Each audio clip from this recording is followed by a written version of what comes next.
मागचं पुढचं घरी गेल्यावर तुम्ही पाठ करा. आता ढोल संप्रदायानं स्वीकारलेलं वाद्य आहे. ढोल हे शौर्याचं वाद्य आहे. शारदीय नवरात्र उत्सव असेल, अनंत चतुर्दशीचा माझा विघ्नहर बाप्पांचा उत्सव असेल, याच्यामध्ये ढोल पथक असते. काही काही वाद्यांनीच फक्त गुडघ्यापासून खाली अंग हलत आहे.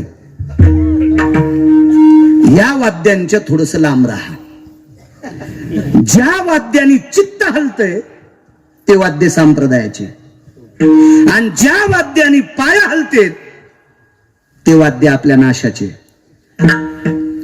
तुम्ही काय ठरवायचं तुम्ही तुमचं ठरवा.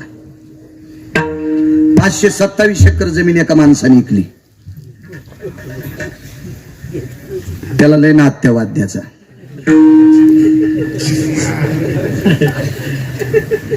अजून एक नाद वाद्य होतं, ते पायात बांधायचं वाद्य. हा काय हे नाही सांगायचे. यायला माहिती आम्ही सांगितलं की बॉम्ब टाकतोय. हुशार माणसं येत. खाली बसलेल्याला मला असं चेहरा पाहिल्या कळत आहे कोणी कोणी घुंगरायचा आवाज ऐकला. खाती के बालन ना हाती के गाल लगेच कळतेत ना मला.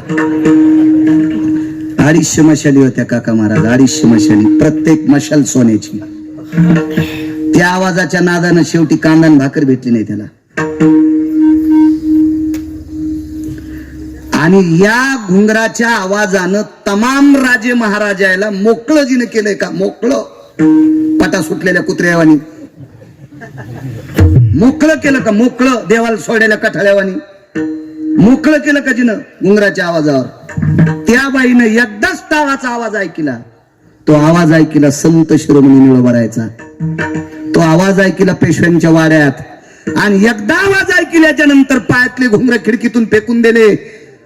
रानातलं पाणी उपसीला, आंघोळ केली, वल्या कपड्यानं निळोबारायच्या पुढे बसली. तेव्हा एका लावणीकारानं लावणी केली. मधुर मिलन मधुर मिलन आज लाभला सुगंध सोन्याला, लावणी भुलली अभंगाला, लावणी भुलली अभंगाला, लावणी भुलली अभंगाला.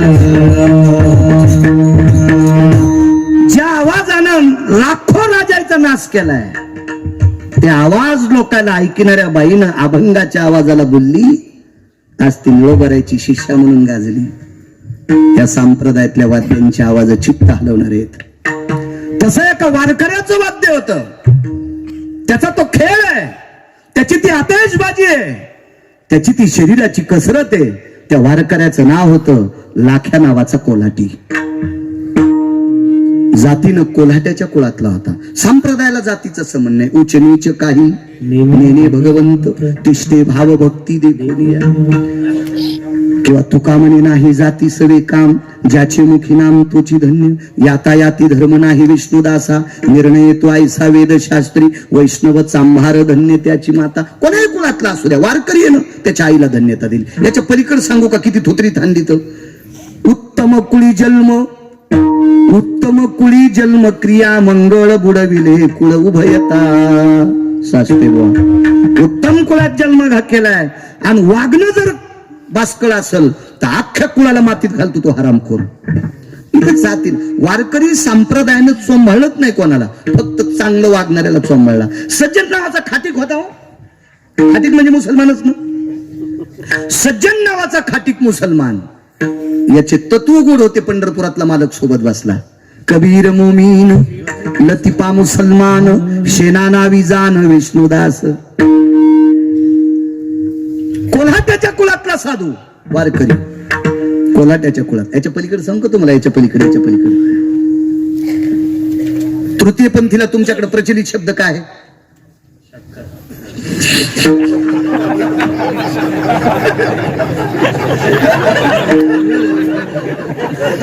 नाही, हे म्हणजे मंदिरावर बांधकाम झालं, हे कळसाव बांधकाम केलं. हे इतका शब्द काढून टाका रे बाबा याच्यातला. विठला विठला विठला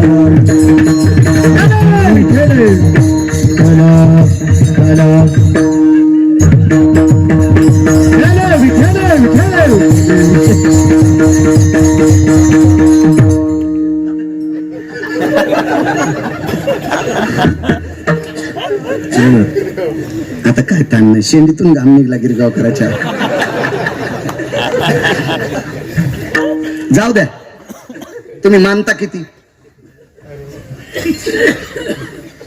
जाऊ द्या. पुन्हा ऐका, तुमच्या जवळच्या पाहुण्याच्या कुळात जर जन्माला आला तर तुम्ही त्या पाहुण्याला मानता का? नाही नाही नाही नाही. पण वारकरी संप्रदायाने त्याचा स्वीकार केला. एका वारकऱ्याचं ऐकून जीवनभर त्या तृतीयपंथीनं भजन केलं. कान्हो पात्रा खोदो पिंजारी तो दादू भजनी आभेदू हरीचे पाय. एक तृतीयपंथी याच्यातला आजही सकाळच्या काकड्यात त्याचं नाव घेतलं जाते. आहे का कोणाची ताकद त्या अभंगातलं नाव काढायची? का? कारण तो लायक संपन्न होता. पंढरपुरातल्या मालकाला आवडला म्हणून माझ्या अष्टादश संतांपैकी एका संतानं त्याचं नाव सकाळच्या काकड्याच्या अभंगात घेतलं. जातीला जास्त काही पिळायचं नाही. परमार्थाच्या बाबतीत जातीचा काही संबंध नाही. जातीचा संबंध मुला मुलींचे लग्न करण्यापुरती असावं, व्यवहाराचा काय संबंध आहे? चतुर्थी कोण धरतय? हे पटपट सांगा पुढे बसलेले. कोणाच्या बायका? हिंदूच्या. आणि चतुर्थीच्या दिवशी सफरचंदन केळ कोणी किती?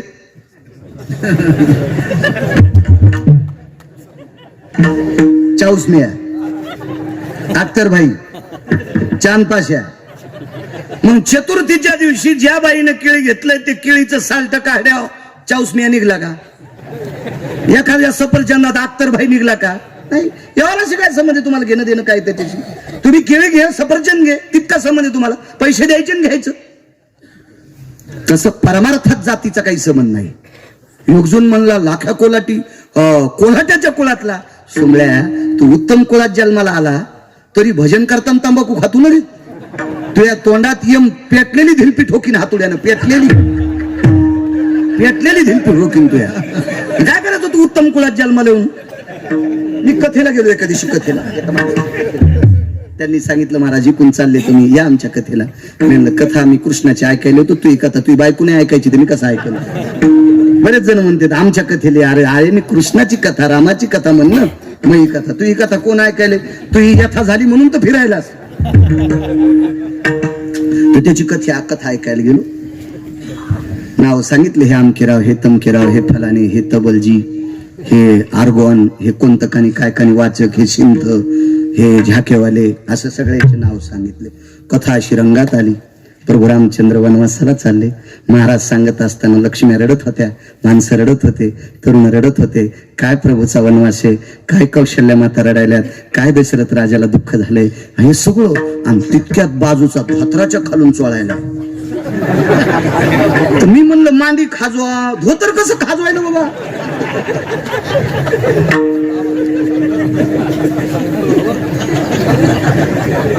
कसा मला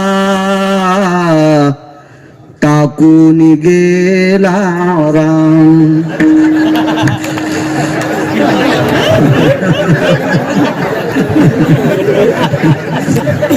कथा झाल्यावर म्हणलं मला पण याचं सुमळ्या पाप फेडावं लागेल रे. चालू कथेमध्ये धोत्राच्या खालून तंबाखू चोळायला तुला ज्यानं पाकिट दिलंय त्याला पण नरकाला जावं लागेल. विठाला विठाला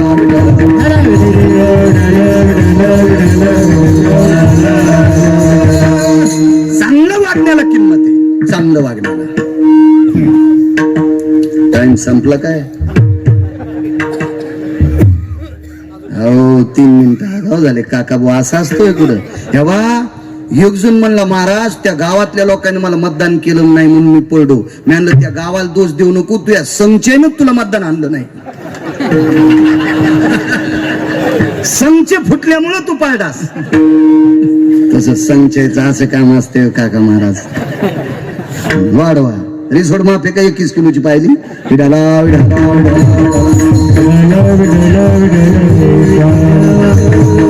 एवढा प्रसंग पूर्ण करतो. चला हे सोमनाथ बुवा, घेतलेला टाइम संपलाय. आता हा देवाचा टाइम आहे. आता मग मन झाला, आता जे विठ्ठल करू शकतो. आता मालकाची सेवा आहे खरी. म्हणजे अगोदर मी संस्थांचा विश्वस्तांचा नोकर होतो. सोमवाऱ्या गप्पा कशाला हाणायच्या, आपण काय ज्ञानोबरा तुकोबऱ्या लागून गेलोत का? बरीच माणसं म्हणतात माझी सेवा आणि तू बुका लागून घेत नाही का? पाकिट घेणारा जर सेवा म्हणत असेल तर यम लय हानीन कपडे काढून विठाला विठाला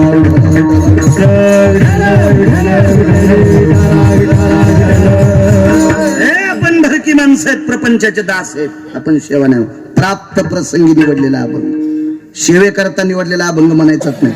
तोच म्हणू शकतो, त्यानं बुक्का सुद्धा लावून घ्यायचा नाही. त्यानं म्हणायचं सेवे करता निवडलेला अभंग, नाही तर आम्ही फक्त म्हणायचा प्राप्त प्रसंगी निवडलेला अभंग. लोकांना काड्या करायच्या आधी आपण आपलं आहे का नाही? कोल्हाट्याच्या कुळातला माणूस ढोल वाजवायचा.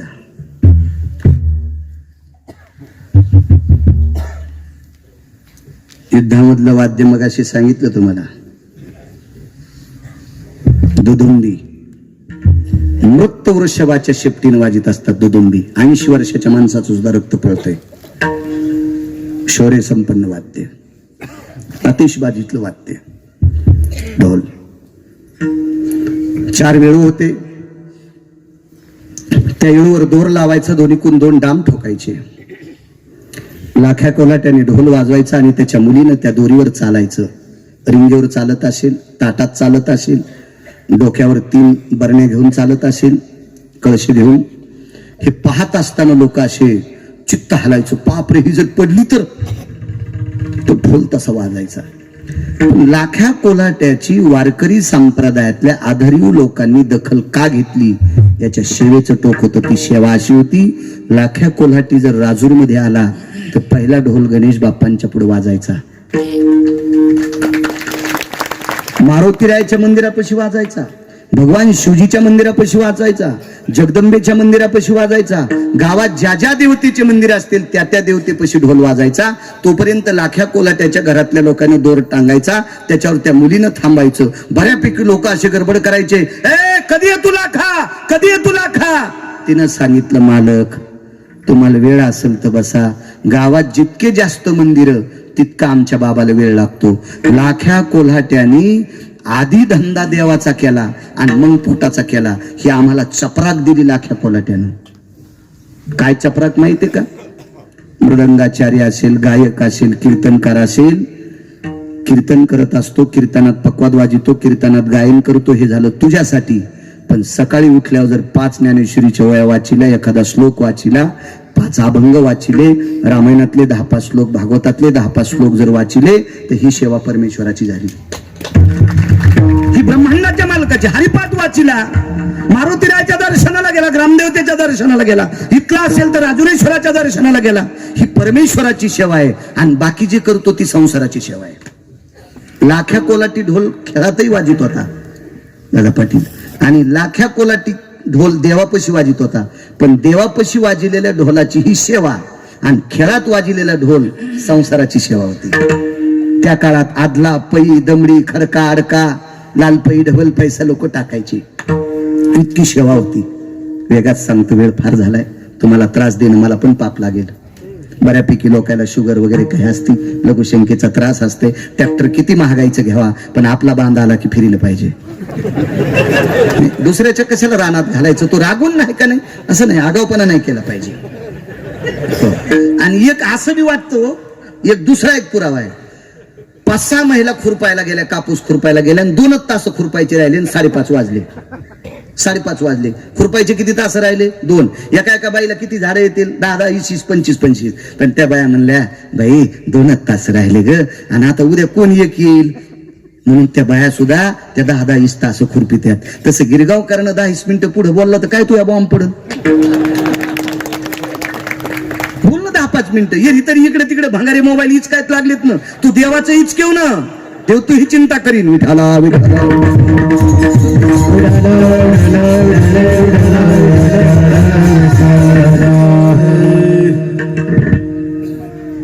ढोल वाजीला, खेळ केला की संध्याकाळी भिक्षा.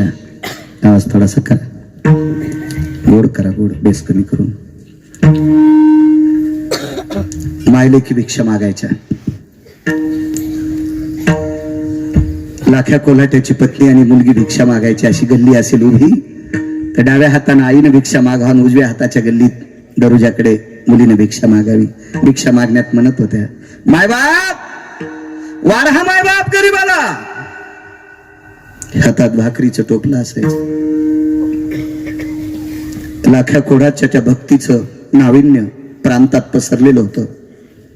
लाखा हा जातीनं कोल्हाट्याच्या कुळात जरी असेल तरी पण गळ्यात तुळशीची माळ होती, कपाळाला गोपीचंद होता, बुक्का लावायचा. विटेवरच्या मालकाचा लाख्या कोल्हाटी उपासक होता. ज्या दिवशी खेळ नाही केला त्या दिवशी लाख्या कोल्हाटी जिथं पाल ठोकले त्या ठिकाणी एकादशीच्या दिवशी लाख्या कोल्हाटी रात्री 1 वाजेपर्यंत एकटाच भगवंताच्या नावानं ढोल वाजित होता. एकटाच. इतकी लाख्या कोल्हाट्याची पंढरपुरातल्या मालकावर असीम श्रद्धा, काशीतल्या मालकावर असीम श्रद्धा, भगवान गणेश बाप्पावर असीम श्रद्धा होती. एक दिवस लाख्या कोल्हाट्याची मुलगी भिक्षा मागण्यासाठी एका मोठ्याच्या दारात गेली. भारदस्त वाडा होता. वाड्याला मोठा दरोजा, आतमध्ये चौक होता. त्या चौकात त्या काळातला पिळदार मिशाचा भयानक श्रीमंती असलेला एक भारदस्त व्यक्ती उभा होता. लाख्या कोल्हाट्याच्या मुलीनं पाहिल्याबरोबर मान खाली घातली. इज्जतदार माणसं होते, सात्विक सदाचारी पुण्यशील माणसं होते लाख्या कोल्हाट्याच्या कुळात. एवढी सात्विक लाख्या कोल्हाट्याच्या मुलीनं कुठल्याही पुरुषाकडे बघून डोळ्यात डोळे घालून कधी बोलली नाही. एका श्रीमंताच्या दारात भिक्षा मागितली, पाहिल्याबरोबर मान खाली घातली, टोपल्याकडे पाहून आवाज दिला, भिक्षा वाढा मायबाप. वैकुंठवासी स्वर्गीय समाधीधन ज्ञानसूर्य रंगनाथ गुरुजी परभणीकर म्हणायचे, रात्रीच्या समयाला लाख्या कोल्हाट्याच्या मुलीचे दात चमकायचे. इतकी सुंदर होती, एवढी सुंदर मुलगी होती. लाख्या कोल्हाट्याची मुलगी ज्याच्या दारात त्याच्या आतमध्ये चौकामध्ये मशाल लावलेली आहे. मशालीच्या प्रकाशाला लाजवील इतक्या लाख्या कोल्हाट्याच्या मुलीचे दात चमकत होते. एका पोटासाठी तारेवर कसरत करणाऱ्या एका वारकऱ्याच्या मुलीचं रूप पाहिल्याच्या नंतर या श्रीमंताच्या अंतःकरणातला कामाचा बॉम्ब फुटला. वासनेचा समुद्र स्फुरत पावला आणि त्यानं आवाज दिला, मध्ये येऊन घेऊन जाय. लाख्या कोल्हाट्याची मुलगी मर्यादा सांभाळत होती. तिने विचार केला, आपण सामान्य माणसं मोठ्यांच्या चौकात जाणं चूक आहे. दुसऱ्यांदा आवाज दिला, पाहिजे का भिक्षा, मध्ये येऊन घेऊन जा भाकरी. चिमुकलं वय होत.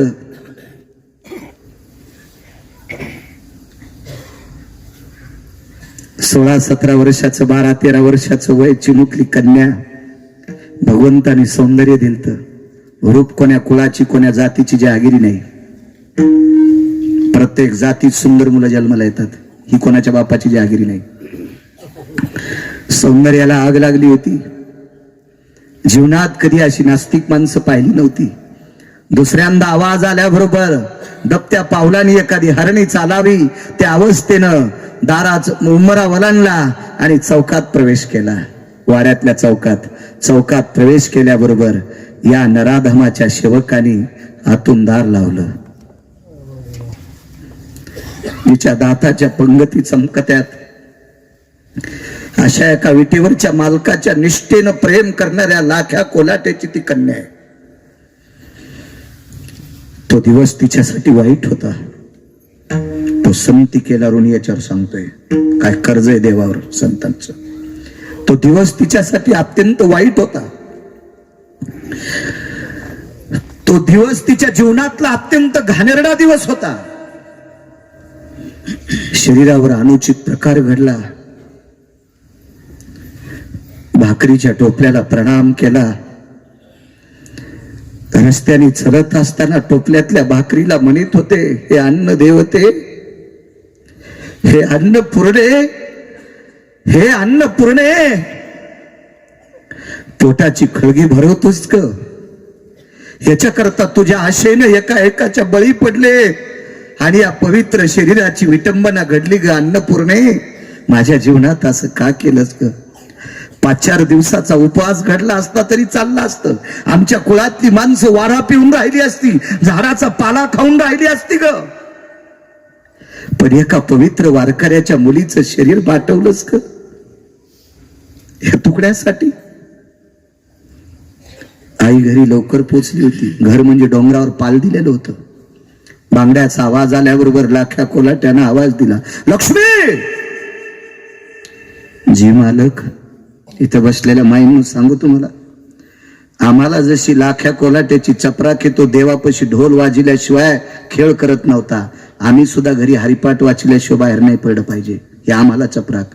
आणि लाख्या कोल्हाट्याची चपराक इथं बसलेल्या बायकांना आहे. कोल्हाट्याच्या कुळातली बाई नवऱ्यानं हाक मारल्याच्या नंतर धनी म्हणत होती, मालक म्हणत होती, जी म्हणत होती. तुमच्याही जीबीला जरशी किरडिंग होऊ द्या, विनोदाव टाकू नका, हसण्यावर जाऊ नका माझ्या माईंनो. कोल्हाट्याच्या कुळातली बाई लक्ष्मी, जी धनी, जी मालक, हा शब्द किती वजनदार आहे माझ्या माईंनो. इतक्या आदरानं ज्याची बायको नवऱ्याला बोलत असेल का, तिला कोण्याही देवाची पूजा करायची गरज नाही. विटेवरचा मालक तिच्या वाणीची दखल घेईल. एक सांगू तुम्हाला माझ्या माईंनो, सोपा परमार्थ आहे. ज्या सासू सासऱ्याने आपल्यासाठी प्रॉपर्टी कमवली का, त्या सासऱ्यानं आवाज दिला, सुनबाई, हातून आवाज दिला पाहिजे, जी मामांजी. काय मामांजी, पाणी पाहिजे का मामांजी. अशी जर सून आपल्या सासऱ्याला बोलत असेल तर हजारो पंढरपूरच्या वाऱ्या केल्याचं पुण्य तिला प्राप्त होईल. हजारो. सासऱ्यानं आवाज दिला, सुनबाई काय. हिनं 1 कोटी जरी राजुरेश्वराला दुर्वा वाहिल्या तरी राजुरेश्वराला दगड हाणल्याचं पाप तिच्या बोकांडीवर पडल. हो, आपलं कर्तव्य चांगलं पाहिजे. कर्म तेरा अच्छा है तो किस्मत तेरी दासी है, नियत तेरी अच्छी है तो घर में मथुरा काशी है. वागणं चांगलं पाहिजे, वागणं. अंधाधुंद वागणाऱ्या माणसांचा परमार्थ विटेवरच्या मालकाला आवडत नाही. लक्ष्मी लावा पात्र. बाईच्या तोंडातून वाक्य पडलं, मालक. बाई आली नाही, बाई म्हणजे मुलगी. लाख्या कोलाट्याने काठीला भाला लावला. शक्तिशाली लाख्या कोलाटी होता. लाख्या कोलाट्याची बायको किती ताकदवान होती सांगू काका बुवा. वाघिणीनं पिले दिले, जनली वेली म्हणतात ना आपल्याकडे वाघीण. वाघीण जनली आणि जाळीत तिचे लेकर होते. वाघिणीच्या लक्षात आलं काही खाल्ल्याशिवाय लेकराला दूध देता येत नाही. लाख्या कोलाट्याची बायको पालाच्या पुढे भाकरी टाकू लागली आणि पालात झोळणी बांधलेली लुगड्याची आणि झोळणीत पोरग झोपलेलं आहे. वाघिणीच्या लक्षात आलं, हिनं जरी नाही खाऊ दिलं तर हिचं लेकरू खाऊ. पण पालाच्या पुढे भाकरी करताना भाला घेऊन बसली होती मांडी खाली. काय वाघिणीची मायवेली, तिचं लेकरू खाला. गुरुजी सांगायचे, असा प्रसंग आल्या लाख्या कोलाट्याच्या पत्नीनं कितीतरी वाघ मारले. मग ज्याची बायको इतकी सूर असेल ते नवराही तसाच असेल. हा, ती कशाला मुरमुऱ्याच्या पोत्या संग लग्न करीन.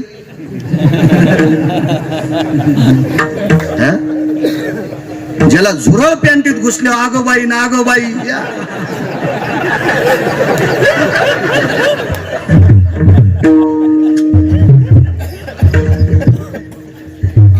ती बाई लग्न करीन नाही देशाचं झुरळ्या संग. काय ताकदवान बाई. पण मालकाला जी म्हणायची. हे का म्हणत नाहीत का, विवेक, ए विवेक, ए ऐकलंस का रे, कुठे आहेस तू. हे ऐकलं का रे विवेक. ए पिल्लू,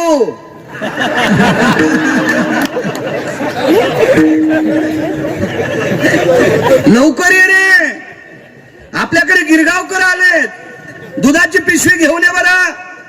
त्याला उंदीर धरले आणि दुधाची पिशवी. या पिशवीतलं दूध पेण्यापेक्षा रोगर पेलेल बरं. पण मला असं वाटलं विवेक पिलू म्हणाली त्या तिचं पोरगच का, पण त्याला मिशा दाब नावाने होत्या. मी म्हणलं ताई ताई विवेक कोण आहेत? माझे मिस्टर आहेत. मी म्हणलं नको ताई, दूध नको, चहा बी नको, येतो मी. तू चहा प्यायला मी गाडी तुला खाली जाईल. कस काय? मी म्हणलं नवऱ्याला जर एकेरी बोलायलीस तर महाराजाला गॅसच्या पाईप ना आणशील तू. हा, आणि तुझ्या घरचं दूध आणि चहा घेतल्यावर माझ्या सर पापन मी जुळून जाईन. येतो म्हणलं मायनी येतो. कुठं लाख्या कोलाट्याची बायको आणि आयुष्यभर बायकांसाठी बेजार होणाऱ्या नवऱ्याची बायको. घ्या आदर्श त्या बाईचा. जशी साडी घेतली तशी नवऱ्याला चप्पल आणायला लावली. पिवळी साडी तर साडी, चप्पल पिवळी. लाल साडी आधा कदा सगळी ढवळी नेशीत नाही ते तरी बरं आहे. एका बाईला स्वयंपाक करताना पण चप्पल. म्हणलं बाई ही चप्पल? हो महाराज ही किचन मध्ये घालायची आहे. म्हणलं बाई अशी एखादी चप्पल आहे का महाराज घरी आल्यावर हाणायची? नाही म्हणले अशी तशी नाही. हो म्हणलं तशी निघल्यावर मला सांग, म्हणजे कोणाची तर जाणं बंद करीन. तुम्हाला एक सांगू का, जिल्ह्यापेक्षा तालुका मोठा झाला की कलेक्टरला कळत नाही कुठं बसावं. जेवणात लोणचं थोडं असावं, भाता इतकं लोणचं घेतलं लगेच नाक गळण. हा, घरात किती सोनं असावं, मंगळसूत्र कमी वजनाचं घालावं, 9 किलोचं घातलं वजनच मेली. अतिरिक्त नसला पाहिजे मर्यादा. कुंटाला न पैसे असावं, आपण धोत्राव इन नाही करावं.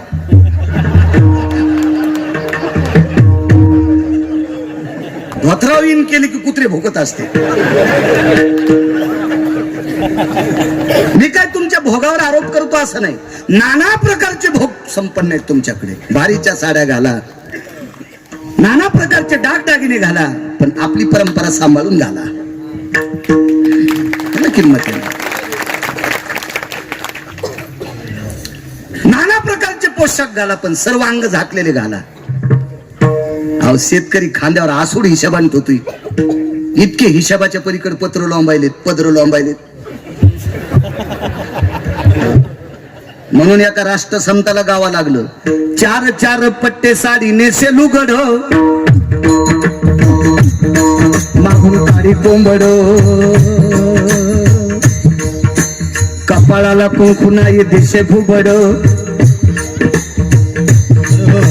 सांग सांग पोरी नांन लागन का गोड, सांग सांग पोरी नांन लागन का गोड, सांग सांग पोरी नांन लागन का गोड.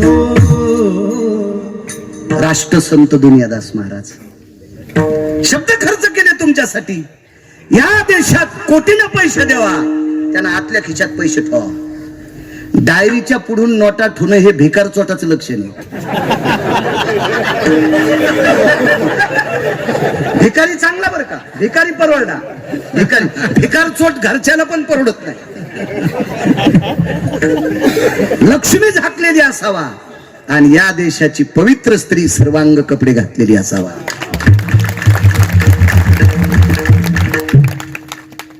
माझं मत आहे, डोक्यावरून जरी पदर घ्यायचं कंटाळा आला, कारण तुम्ही खेळा ठोकीत नाहीत ना, म्हणून पदर अडकत नाही. नका ठोकू डोक्याला, खेळा डोक्यावर घेऊ बी नका, पण पाठ झाकून घेत जा. धर्मशास्त्रामध्ये 3 श्लोक आले. पवित्र स्त्रीची पाठ पवित्र पुरुषांनी पाहू नये. त्या स्त्रीसाठी अनिष्ट असतं आणि त्या पुरुषासाठी अनिष्ट असते. मनचं काही सांगणार नाही. हे बा आधारा वाचोनी काय सांगशी कहाणी. वारकरी संप्रदायातल्या वक्त्यांनी मनचं सांगणं म्हणजे गाईचं मांस खाल्लं इतकं पाप लागते. आणि कशा करता ते पाप मी अंगावर उडून घेऊ? कशा करता उडून घेऊ?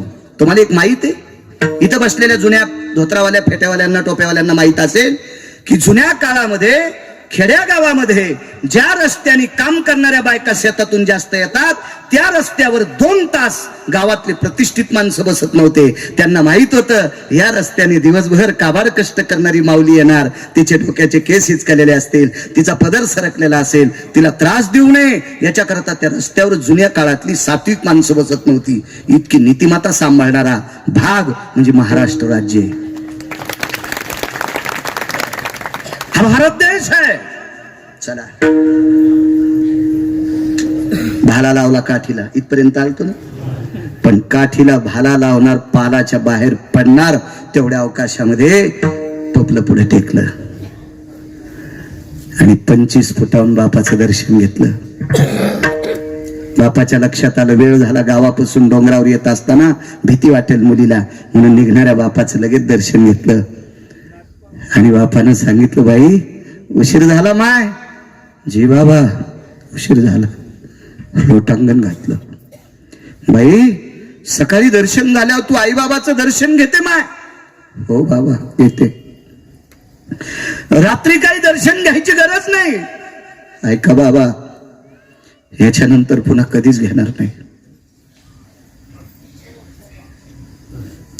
बापानं सांगितलं, बाई आमचा राग आलाय. नाही बाबा राग नाही आला.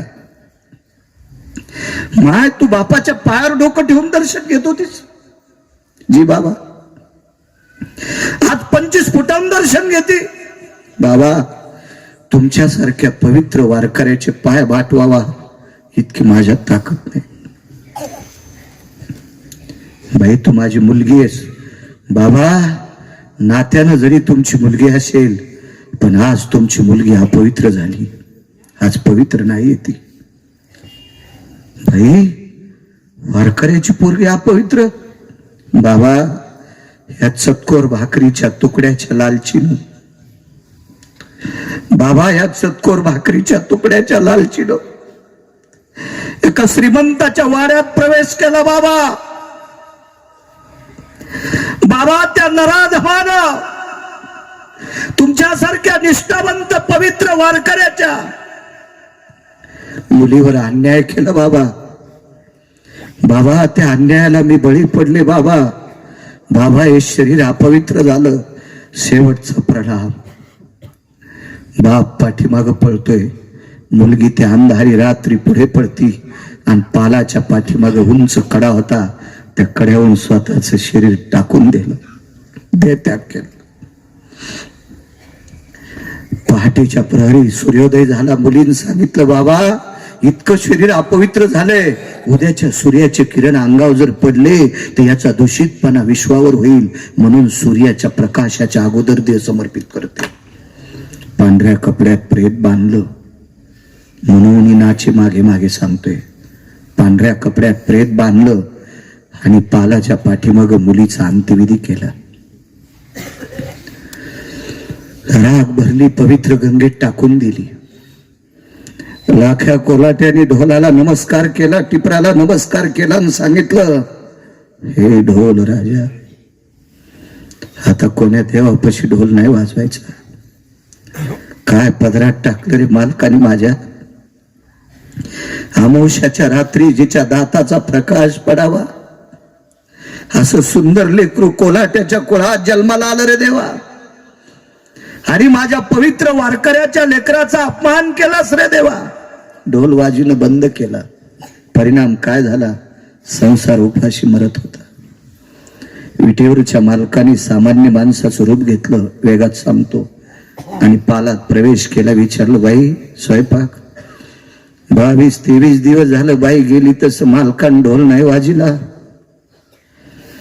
काही येत नाही घरात, त्याच्यामुळं चूल कुठून पेटल.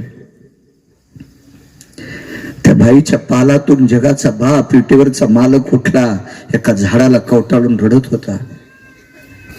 अविरत ज्या घराने माझी सेवा करावी त्या घरातल्या लोकांना भाकरी खायला भेटत नसतील तर मला करुणेचा सागर कोण म्हणेल? मला दयेचा सागर कोण म्हणेल? मला वात्सल्य सिंधू कोण म्हणेल?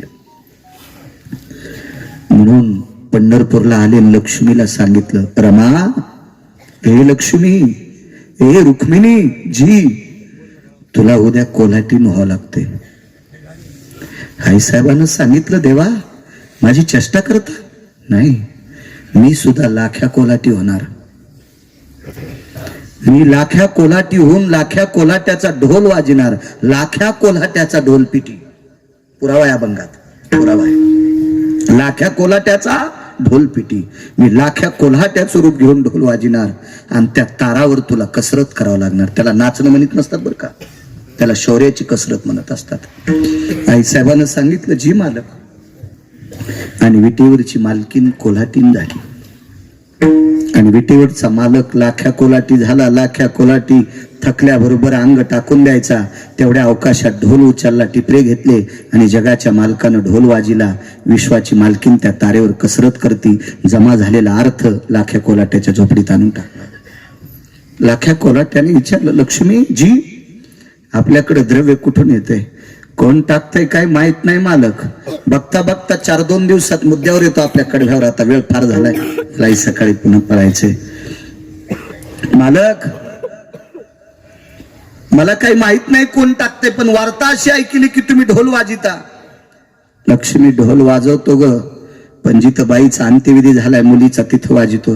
पुन्हा कोण्या देवापाशी नाही. नाही मालक, बऱ्यापैकी धुणं धुवायला गेल्यावर नदीला बायका सांगत होत्या, तुमचे मालक आता गावात खेळ करायला लागलेत. लाख्या कोलाट्याच्या कानावर बरीच वार्ता आली. लाख्या कोलाट्यानं सांगितलं, ढोल कोण नेते बघू. 3 दिवस झोपलाच नाही, कवरच जागन. 4थ्या दिवशी देह खाली पडला आणि जगाच्या मालकानं ढोल उचलला आणि गळ्यात अडकिला. पण टिपरे लाख्या कोलाट्याच्या मांडी खाली होते. लाख्या कोलाट्याने ज्या वेळेला टिपरे वडायला सुरुवात केली, जागा झाला आणि मनगट धरलं. कोण? मनगट सोडू लागला, पण सुटतच नव्हतं. ते भक्तीची ताकद होती. हो, भक्तीची ताकद होती. रावणासारख्याला दुपारी 2:18 ज्यांनी आपटू आपटू हाणलंय, त्या जगाच्या मालकाला लाख्या कोलाट्याचं स्वतःच मनगट त्याच्या मुठीतून सुटत नव्हतं.